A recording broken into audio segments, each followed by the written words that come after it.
Vous avez remarqué cette énorme baisse de 10% du Bitcoin en une semaine? Mais savez-vous vraiment ce qui se cache derrière cette chute? Et pourquoi le Bitcoin rebondit-il aujourd'hui?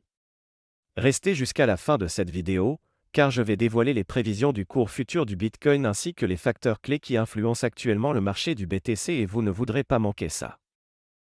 Dans le paysage en évolution rapide des crypto-monnaies, le Bitcoin a connu une baisse notable de près de 10% sur une semaine, provoquant un regain d'intérêt et de spéculation qui se traduisent aujourd'hui par une hausse de 1,70% sur 24 heures à 26 475 $. Ce mouvement de prix coïncide avec un événement remarquable, l'évaluation critique par un parlementaire américain de l'approche de la SEC en matière d'élaboration de règles, qui s'est répercutée sur le marché, influençant le sentiment entourant la trajectoire des prix du BTC. En outre, les critiques virulentes de l'économiste Peter Schiff à l'égard des politiques de la Réserve fédérale et les mises en garde concernant l'inflation future ont compliqué les perspectives du cours du Bitcoin. Dans cette vidéo, nous analysons ces développements et leur impact sur les tendances du Bitcoin, ainsi que la probabilité d'un rebond prolongé du BTC. Les critiques du membre du Congrès américain Frank Lucas à l'égard de l'approche réglementaire précipitée et mal analysée du président de la SEC, Gary Gensler, influencent le prix du BTC.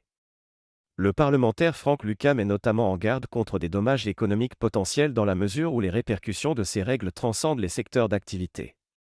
En tant que membre clé du House Financial Services Committee, Lucas exprime son inquiétude quant à l'ampleur et aux implications des changements de règles de la SEC qui ont un impact sur les produits et les marchés financiers interconnectés. L'obsession de Gensler pour le renforcement des réglementations suscite des critiques et l'inquiétude d'attaques réglementaires incessantes. De la même manière, l'examen minutieux en cours de l'approbation douteuse de Prometheum par la SEC et la bataille juridique contre Ripple Lab au sujet du XRP ajoutent beaucoup d'incertitudes, affectant le sentiment des investisseurs à l'égard du BTC. Le marché est sensible aux mesures réglementaires et aux conflits juridiques, et l'incertitude à moyen terme empêche certains investisseurs de durablement miser sur les crypto-monnaies. Le célèbre économiste Peter Schiff prévient que les erreurs politiques de la Réserve fédérale au cours des 2 dernières décennies ont causé des dommages considérables à l'économie et conduiront à des conséquences désastreuses. Schiff estime ainsi que la tentative de la Fed de lutter contre l'inflation est vouée à l'échec, malgré l'optimisme du marché. Il souligne que la force économique actuelle ne justifie pas une telle confiance, car la bulle économique actuelle, alimentée par la dette et la consommation excessive, défie la sagesse économique conventionnelle. Schiff critique la perception selon laquelle le ralentissement économique freine l'inflation et affirme qu'il y aura encore plus d'inflation à l'avenir. Il montre aussi que la hausse modérée de l'or est influencée par une confiance trop importante du marché dans le succès de la Fed. Il nie d'ailleurs avec véhémence ce scénario. Dans l'ensemble, ces commentaires critiques de Schiff ont ajouté des inquiétudes concernant l'inflation sur le marché et ont plutôt réduit l'éventuelle baisse du BTC. Le Bitcoin a rebondi par rapport au niveau de support de 25 500 $. Actuellement, le BTC USD indique une correction haussière, ce qui pourrait le propulser vers le niveau de 27 400 $. Il affiche une hausse de 1,70% sur 24 heures et se négocie déjà à près de 26 500 $.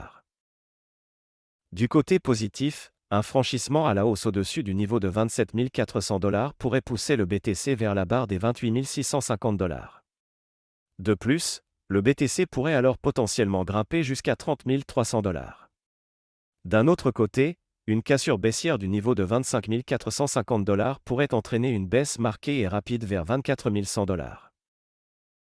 Voilà, maintenant vous avez toutes les clés en main pour comprendre les mouvements actuels du Bitcoin. Si cette analyse vous a été utile, n'oubliez pas de liker, partager et surtout de vous abonner pour ne rien manquer de l'actualité crypto. Et si vous voulez aller plus loin, cliquez ici pour découvrir notre dernière vidéo sur les perspectives d'autres crypto-monnaies. À très vite.